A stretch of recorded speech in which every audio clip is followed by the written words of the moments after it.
We're absolutely not all Americans. They hate you and they want you dead. You can't live or let live when somebody's willing to murder you for what you believe in. They will cheer at your assassination, and we need to stop pretending like we're one country. I learned that the same people would celebrate the murder of myself. Political violence is almost exclusively a leftist trait. Saying mean things is fine. Like, you're not a hateful person by saying mean things, because mean is subjective. You have to have a moral society for any of that to work. And half of our society is completely...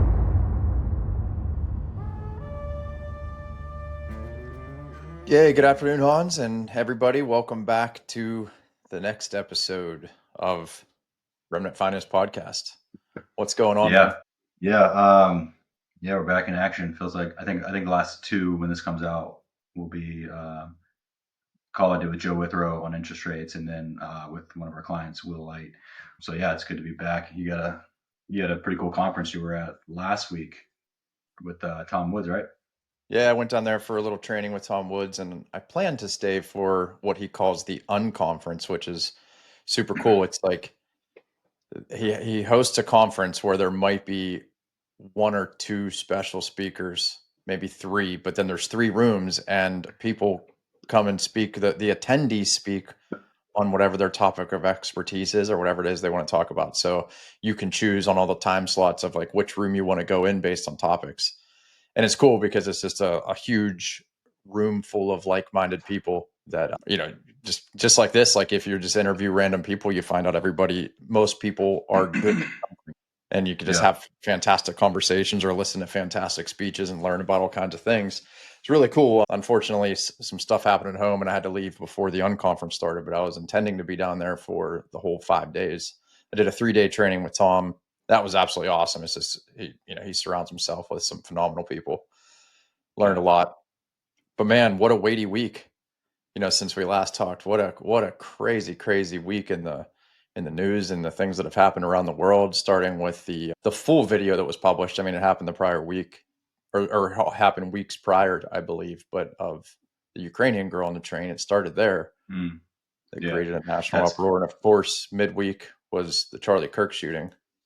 Yeah, that's Will and I talked a good bit about that because we were going to talk about raw land. We were going to talk about his experience with IBC, how he learned about it, what appealed to him, the process he went through in understanding and implementing, and then what he's doing now with it in an effort to expose people to another growth asset idea, because he's gone pretty heavily into raw land investing. But it kind of felt, it was like the next day after that happened. So it really felt kind of hard to talk about that.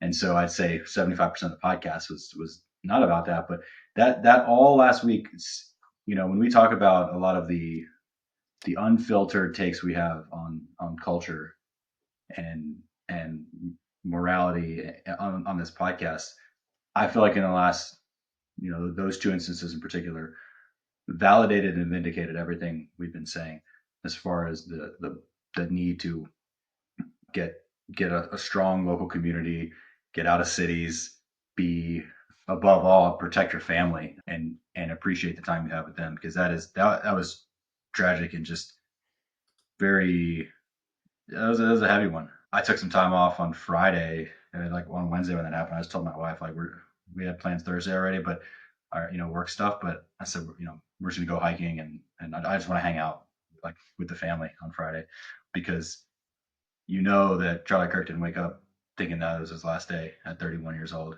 and we never want to be the statistic ourselves. We never want any of our clients to be that statistic. But the fact is, you never know. Yeah, you never do know, and man, that one, the first event there that I mentioned was pretty tough to watch. Just, somebody innocent and naive murdered for absolutely no reason. And then Charlie Kirk, man, it's wild. I've been watching his stuff for years as it had come across different feeds and different podcasts he was on and everything. Just phenomenal dude. And that one was like, that was weighty, man. I couldn't get that off my mind. It's still everywhere in the face. And man, does my heart go out to his family. Can you imagine? I mean, they were there, but can you imagine that just everywhere you turn, if you turn on the internet, you keep seeing it? Yeah. I watched the clip. I wish I hadn't. If I could go back, I wouldn't watch that 4-second clip, because it's just, it's tough. And the idea that they hate you is on full display. And we need to, I believe, as conservatives, the gloves need to come off because we do this thing where it's like we're on the same side, we're in this together, we have our political disagreements, but we're all Americans. No, we're not. We're absolutely not all Americans. They hate you and they want you dead. And the celebration you see from leftists and from mainstream media, the celebration and the joy, it's not like these are one-offs where they caught one person, like they're trying to make some examples. So there's headlines about officers in the military, about commentators at different news sites, Washington Post staff, or like you see some of these headlines. It's not a one-off. Those aren't like the exceptions. Leftism as an ideology hates you and wants you dead, and they will cheer. They will cheer at your assassination. And we need to stop pretending like we're one country. We need to stop having this mindset that we're all working towards the same thing and we're all Americans. I do not. I patently do not believe that. I believe the Democratic Party is the enemy of the country. It's the only enemy besides the southern border where I think that the focus should be. The Department of Homeland Security should be focusing on the Democrat Party, and the military, the Department of War should be focused on the borders. Everything beyond that is a distraction, and it's unfortunate that it might take something like this to wake people up to that. But I just wonder how much of it's too late because we've just accepted such a just kind of a cucked level of accepting these things and not treating them with the same disdain that they clearly have for us and our values. And so I think that a lot of scales are going to fall from eyes over this because the glee that you see, just like the unadulterated joy that people are displaying over this is It's sad but vi- not unexpected. Like it's not no, even I'm not it's not shocking. well, it's absolutely vile, and it's wild because I just saw somebody on one of my feeds today where somebody created a picture where it was like half the face of Martin Luther King and half the face of Charlie Kirk. When people put those together, and they said this is a pretty far stretch. It would have been better to match it with Hitler and Charlie Kirk meaning. And it's funny that that will come, that every conversation boils down to Hitler, but just not only how vile, disgusting, aggressive, and inhuman these people are, but they have no idea what they're even talking about. The facts don't matter. They can't watch a video with context. They're completely consumed by a 6-second cut that might sound bad. But Mhm. if you ever expand that 30 seconds on each side, nothing he ever says is racist, bigoted, etc. All the labels he's getting. And the other funny thing is, here you got a guy who believes in free market capitalism and the values upon which America was founded, and people want to compare him to Hitler, who is a socialist. Right. you Yeah, know, it's it's just like you don't have any clue of anything you're talking about, and yeah, it's wild. I read a quote, or I think I saw like a meme made, and it was like, I, I wish I could quote it directly. I don't remember, but it said basically along the lines of like, in 2024, I realized that people would celebrate the assassination, or the murder of a president. In 2025, I learned that the same people would celebrate the murder of myself right. if you're aligned with Absolutely. him. Yeah, and it's Yeah. just like, so that was really the wake up call, is all these people that liked Charlie and appreciated what he was doing out there, and really in such a kind, gentle way with nothing but positive dialogue, that if you could celebrate the murder of that person, they truly would celebrate the murder of us, just of you and me. It's just the fact Mhm. that we don't have a platform like him, so it wouldn't be a Yeah. national celebration of these deranged demonic leftists. Yeah, they would have a checklist, basically a flow chart. All right, somebody was murdered. Okay, was it and like was the murderer black? If so, story disappears. Was the murderer white? Hey, this is a gun problem. We're moving in the gun problem direction. Now we have a national gun problem. Okay, was the victim black? Okay, now we have a racism problem. Was the victim white? Okay, now it is a political angle. So we accept that this is a gun violence problem. Now we accept that it's a political angle. Now, was that victim, were they conservative or liberal? If it was liberal, we've ratcheted up the temperature too high. The political discourse is too high. We need to have a national conversation. If the victim is conservative, so we down the flow chart we go, okay, white victim or white shooter, gun problem. White victim, political ideology problem. Conservative, now we're at this is something to celebrate. Like that's the flow chart. There's different areas where it could be locked off and we don't talk about it at all. But I made the point last week with Will, and I've made it a point when I talked about my experience at Kennedy School. But that mindset, the leftists, they do not want conversation. They don't want you to just have your opinion and keep it to yourself. They require open and aggressive support of their ideas. You will be shouted down even when you're not saying anything if you're not vocal enough. My dad said it really well. He said, the left pretends to be civil. It tells us ad nauseum that we need a national conversation on whatever their social justice cause du jour is. Yet, when someone with a national following comes along who initiates, promotes, encourages, and engages in that vaunted conversation, who asks those who agree with him to step back and allow those who disagree with him to come to the front of the line, one side uses a period, a question mark, or an exclamation point to end the conversation. The other ends the conversation with a bullet. It's really well said. And they don't want a conversation for as much as they talk about it. They want unquestioning alliance to moral relativity. And so the idea, a lot of the sentiment that you see is, well, if you want a kind response to your death, to your tragic death, you need to be kind in life. And that tells you what they think kindness is. Kindness is just open acceptance of anything anyone wants at any time. And you have to follow that to its logical conclusion. So if you tell a pedophile that what he's doing is immoral and that he should be shot in the head, that is not kind, because that is something, it doesn't affect me what someone else is doing in Indiana. It doesn't matter, so by that kind of moral relativist rules, like no one's hurting you. Why do you have a say? Why do you care? Just live and let live. And so they would call that unkind for me to have an opinion on that. And we draw a moral line where we believe morality exists, right? And it doesn't matter if what we think is not okay falls beyond that line. We're still going to say it. We're not going to actually go kill people. We're not actually going to kill people with lifestyles we disagree with. Of course we're not. No one in their right mind does that. And conservatives don't do that. Only liberals do that. We're not actually committing this violence as a conservative bloc, but they are. Political violence is almost exclusively a leftist trait. And so they don't want kindness. They don't want to have a conversation. What they consider kind is basically you agreeing with me at anything I say. And if you don't agree with me, you're unkind. And so that's why just having these conversations, and it's like, I agree that he was very well spoken and respectful of people. And you would see a lot of people in the audience would be his fans. And then you'd have the people that challenge him. And if the audience was starting to boo or was starting to laugh at the person, you have this like absurd caricature of a person making a statement, right? It's like, I don't even know what you're trying to dress up as today. Like someone who deserves the mockery if we're just in an open playing field. But he would say, hey, quiet down. We're not here. Like, we're here to have a conversation. And he would shut down his own supporters and let that person talk. And even if the point they made was terrible, and you can argue forcefully and you can disagree and you can say mean things. Saying mean things is fine. Like, you're not a hateful person by saying mean things, because mean is subjective. This whole idea of liberal tolerance and needing a conversation, it's that really is that flow chart. We need a white shooter to get the story to continue. We need like, is the victim a minority or is it a white victim? Like, you can just tell exactly how they're going to take the story and how they're going to speak. But I think this one was too big that they couldn't It was just too follow big, that and typical flow chart.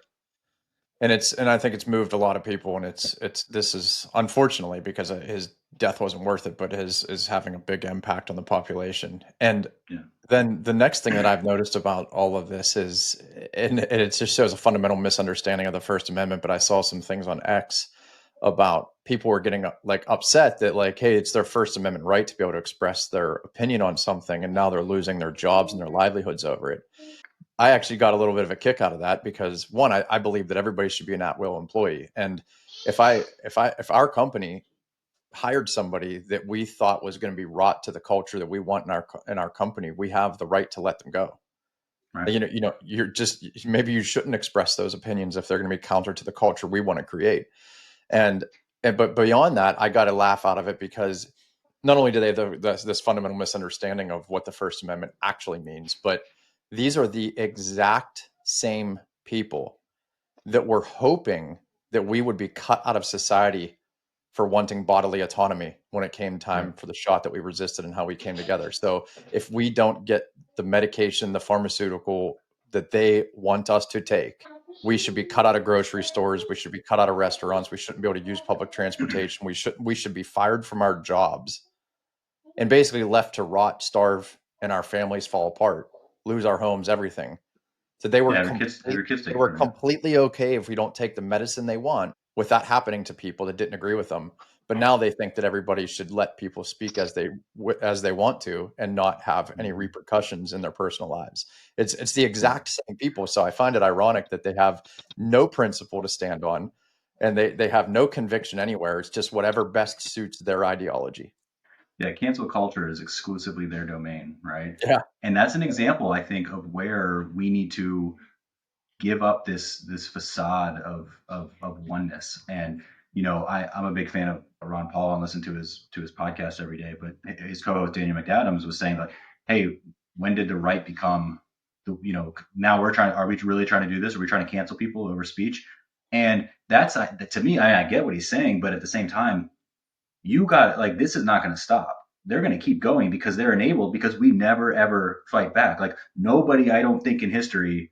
I mean, I'm sure this is an absolute statement. That's certainly not true. But like just kind of speaking generally, like no one's been fired for putting out a left wing opinion at a company. Like I can't imagine that's ever happened, especially at a major corporation or the military. Like Right. no one gets in hot water for promoting abortion or gay rights or any of these things that we find reprehensible.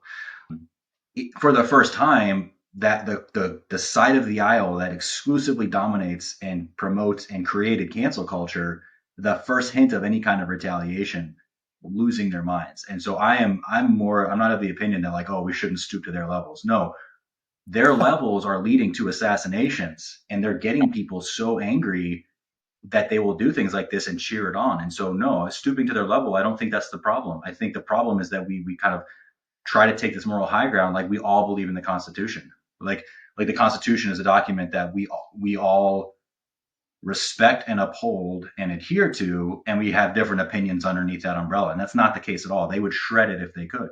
We saw that over. We've seen that over and over. They would shred that if they could. And so I think that we need like a full gloves off like battlefield approach, and and culturally, I think that the way that we address these issues, it needs to be unfiltered. And I think that like hopefully like our willingness to do that, it should be commonplace in the workplace to be able to say opinions like this without being like, oh, I don't want to get fired, so I'm not even going to address it because they're the ones that are going to fire. They're the ones that are doing this, and so it's not going to stop until we at least return the favor, in my opinion.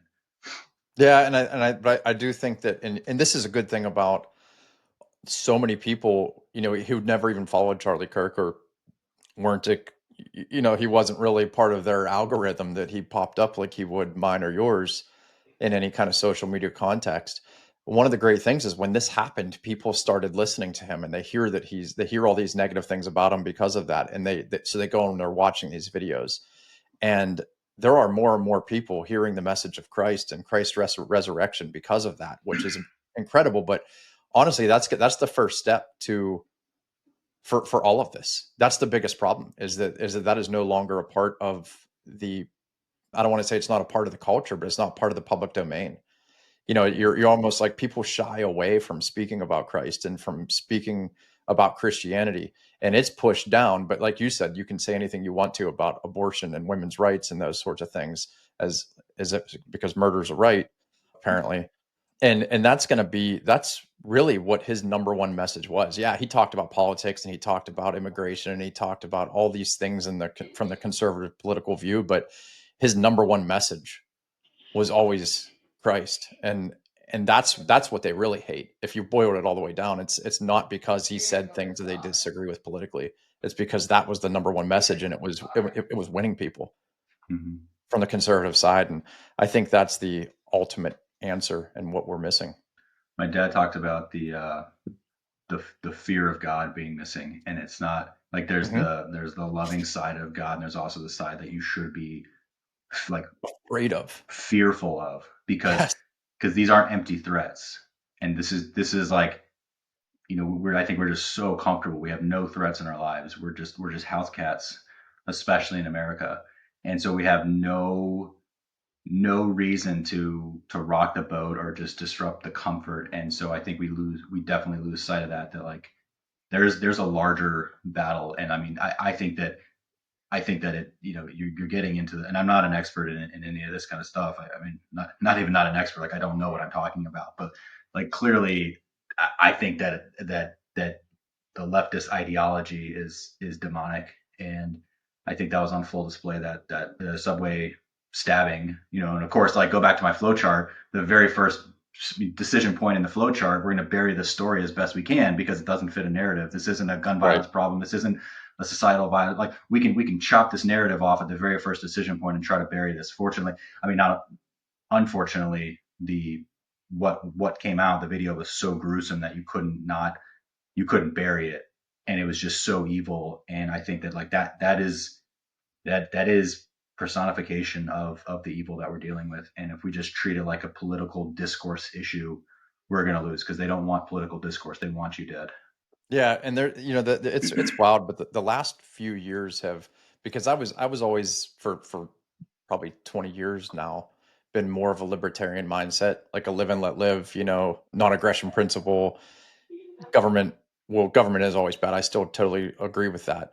But not using force type of mentality, but really the problem with that, and the reason I've moved away from it and have probably come back more towards the libertarian leaning conservative side, I'd say, is that you have to have a moral society for any of that to work. And half of our society is completely immoral. Yeah, How you can't let live when somebody's willing to murder you for what you believe in. right.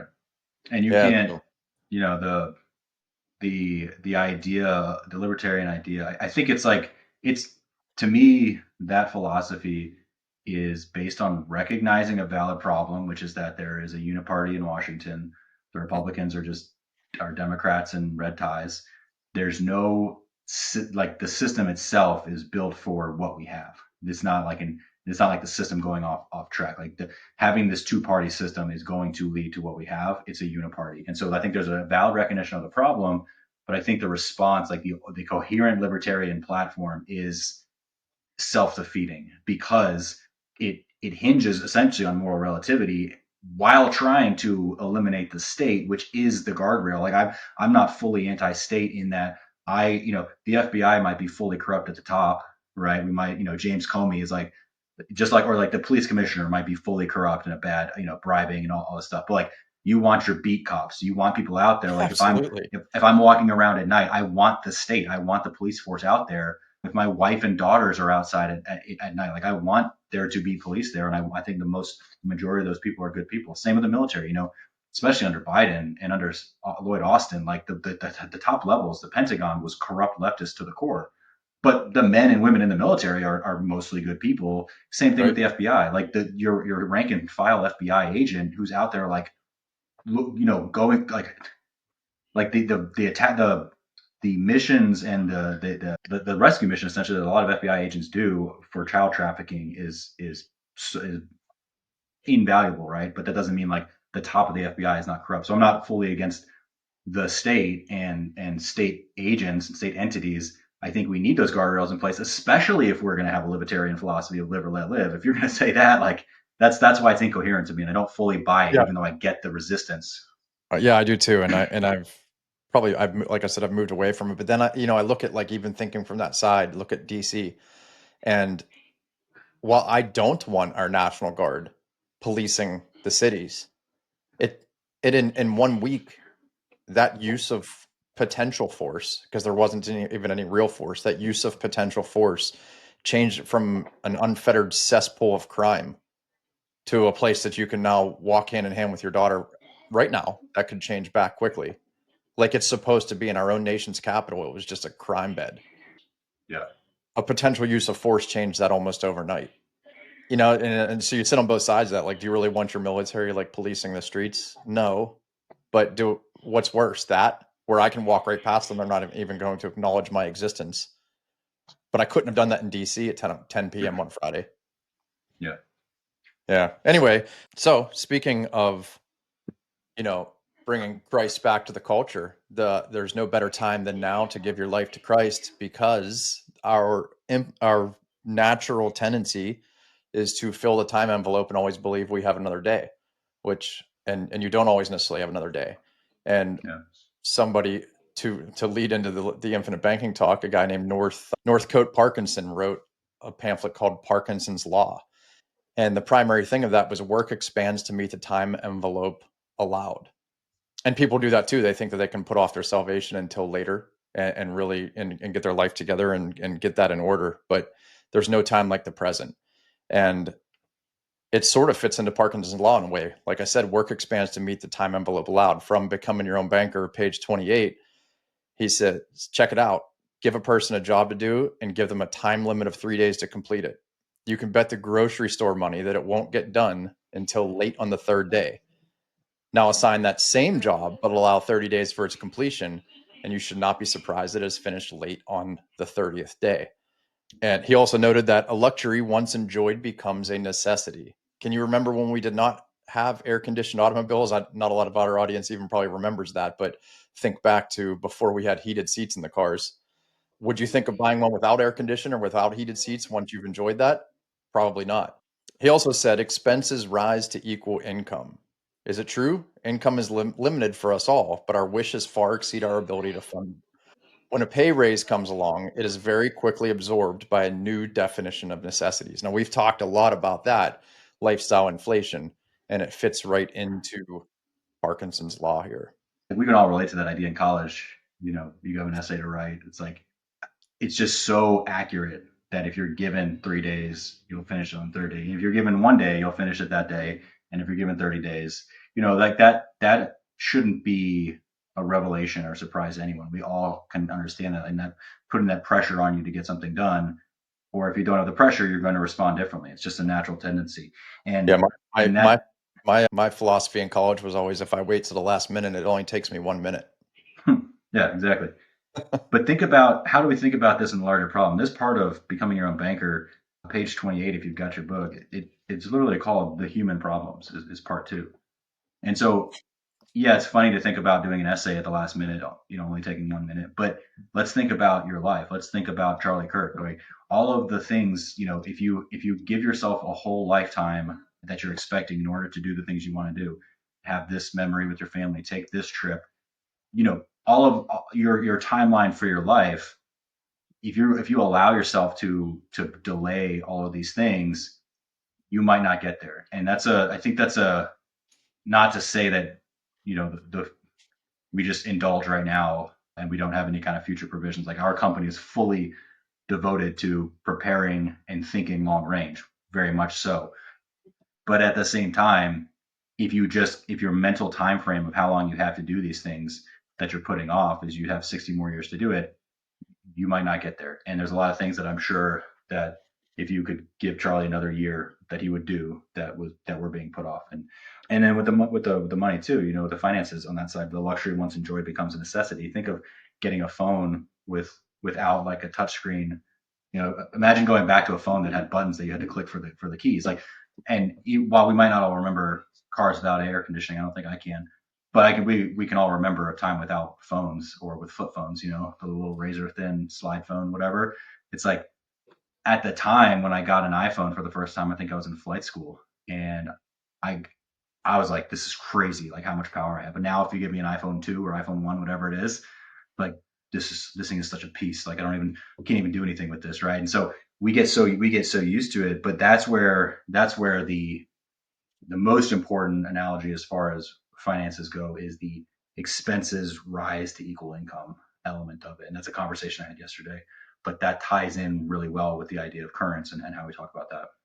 Yeah, we've I think we've talked about currents a lot and just as a methodology of keeping that in control of allowing your expenses to meet your income. But I also think like what about expanding your income?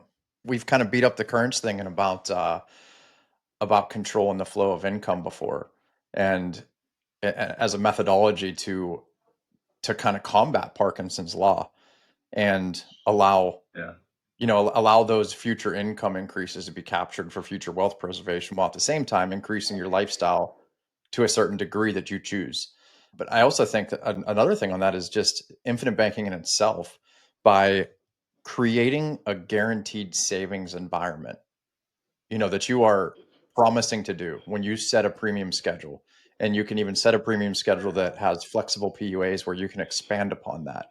And always having this savings first idea will also get you in front of Parkinson's law, because you're no longer just spending to spend as money comes in. You're building a habit that creates wealth, or you're creating an engine that you can use to create wealth. And that in itself is going to help with Parkinson's law. Yeah, I had a call yesterday with the guy that I used to work with on the ship who just put on an E6, so he's getting a pretty significant raise. And the question I asked him was, what do you have in place? What is your plan to make sure that Parkinson's law doesn't bite you here? That you're not going to allow your expenses to increase, because wealth building is the difference between what comes in and what goes out. The wealth is built on the net there of the cash flow. And so if you're going to keep that same margin by increasing expenses with your income, you're not going to get anywhere. And so keep your expenses as they are, and allow, with this tool like currents, allow that reservoir to build on the income side there. But the forced savings habit that whole life creates, it's like, that's an example of why 90+% of IULs, VULs, universal life have or will fail. ULs are essentially not a product anymore because they have such an extremely high failure rate. VULs are almost never written anymore that I understand. And IULs are really popular right now, but they require stringent oversight. So if you have an IUL and your agent's not contacting you every year, managing it with you, which in my experience, I've never met one that has, that's going to fail too. Because if you give someone levers to pull and make things easier, your people are going to take them. It's the path of least resistance. If you get that letter from the company saying that, hey, you don't need to pay premiums this year, and you opt to not pay premiums this year, well, guess what? You're going to get a letter from the company in 15 years saying, hey, I know you paid your premium, but you also need to pay this additional amount if you want to keep this in force. And that's what eventually brought the ULs and VULs down, because you get those letters. The agent who sold you that policy has already been paid, is not there managing it every year. They're long gone or out of the business, and it doesn't really matter to them. And that gives the industry a black eye. But that idea that if you have levers to pull that can make your life easier, we're going to do that. And that's an example of Parkinson's law here. That's why we love whole life, the forced savings habit. When I have that premium, I know I can tell you the dates of all 6 of my whole life policies for my family. I know the anniversary of those policies because I'm always making sure that I have the next premium paid for. That forced savings is really powerful in combating Parkinson's law, because this is such a pervasive human problem that we're all going to deal with, both in time and in money.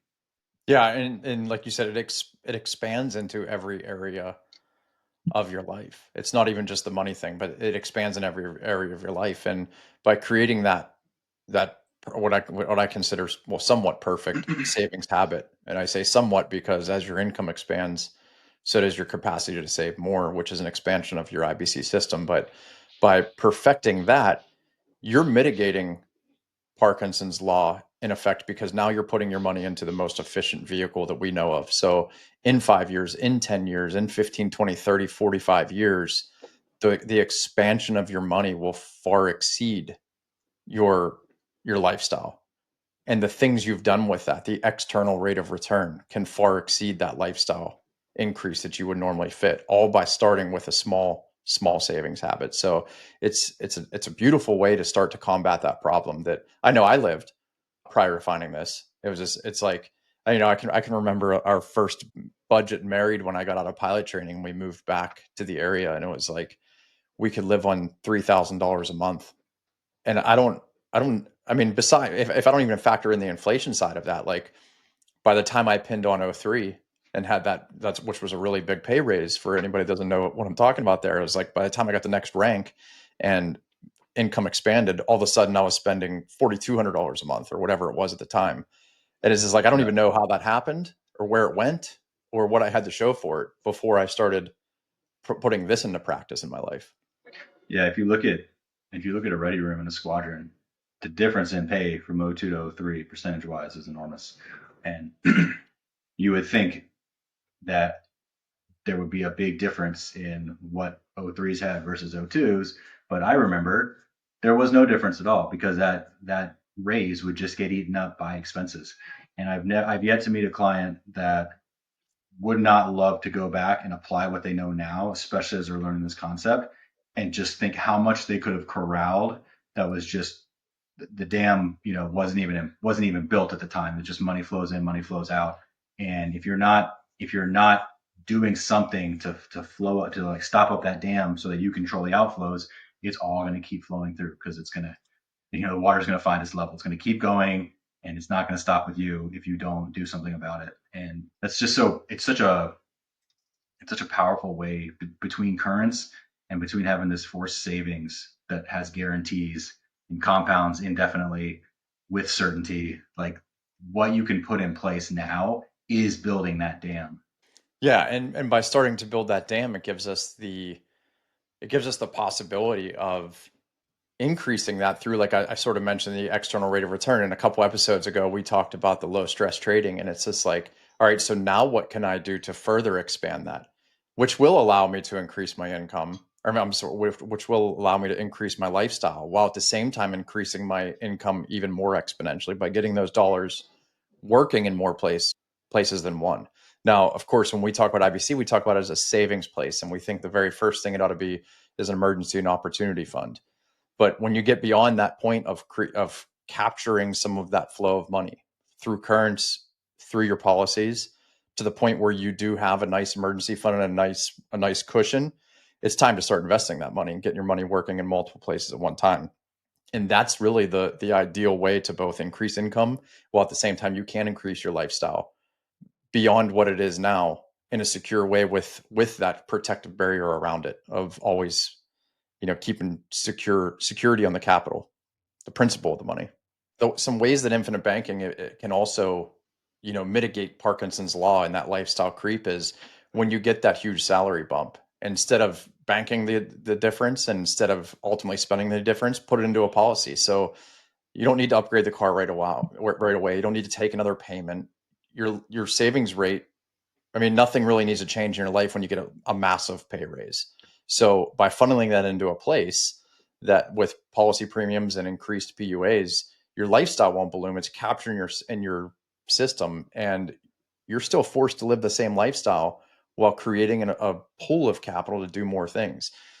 A lot of people between February and April 15th, they start filing their taxes. And most people, unfortunately, are super excited to get their refund. Refund means that they've just been letting the money sit in the government's coffers interest free for the last year, over a year, 15 months at that point. So let's say you're getting a $6,000 refund. What happens to it? What do most people do? Some people treat it like savings, where they'll do some kind of impulse buy. Maybe they'll go on vacation, buy a car, upgrade furniture in their house, whatever the heck it is that they want to do and they think they need. Well, instead of that, like if you committed that refund to PUA, you commit that refund to repayments inside of your policy loan and start capturing that, you can put those dollars to work. You can put those dollars to work for future use in a great way, or by paying PUA of those, you can still do both. You can still take the vacation, you could still buy the piece of furniture, you could still buy the car that you were going to with a tax refund, but capturing that in your own system is going to have an expansion of capital that you're not used to doing. The good tie in here between this idea of Parkinson's law applying to both time and money is that like money itself doesn't have intrinsic value, right? Now you could say that gold has intrinsic value, but even then, still only as a form of currency. Currency, money, broadly speaking, the greatest intrinsic value of any kind of currency is the ability to give you control over your time. So if you've effectively mastered the flow out, I mean, the flow in as far as increasing your income, but more important, the flow out, so you can increase that delta there. That's how you build wealth there. That the value of having that money is that it gives you control over your time. So when you have control over your time, you have the ability to do those things that you might be putting off, or this whole list of things we want to do is 30 years from now when we retire at 65. We'll do all those things down the road because right now it's just focusing on just piling money into qualified plans and getting to that point, right? Well, if you knew you weren't going to make it to that point, how many of those things that are on your list of things to do would you move to the present and make sure you knocked out? Now, if you master the flow of your money in and out, then you are buying yourself that time, because again, the money's greatest intrinsic value is the ability to give you control over your time. That's a great tie-in, I think, to these two ways that we can apply Parkinson's law, and as Nelson says, try to whip Parkinson's law. Yeah, and I don't have too much else to say on Parkinson's law, but I guess to sum it up is, practicing IBC, practicing currents, it puts you on autopilot and helps you capture those things, and have initially that small compounding effect of your money. So without that automatic system, you're going to absolutely succumb to Parkinson's law. You're going to expand the envelope to the max amount, spend every dollar you have, increase your lifestyle, and never get on the path of building wealth. Yep. That's a good place to wrap it up. And we actually did it under 1 hour. Yeah. That might be first. There we go. All right. We'd appreciate it if you like, subscribe, and share this podcast with your friends. We'll see you on the next one. All right. Cheers. Thanks for listening to Remnant Finance. If you found any value at all in this episode, please subscribe, leave a review, and share it with a friend. Remember, true financial freedom comes from taking control of your personal economy and breaking free from the status quo. So stop being a passenger in your family's financial future. Boldly take back control of your wealth. Until next time, this is Brian and Hans signing off.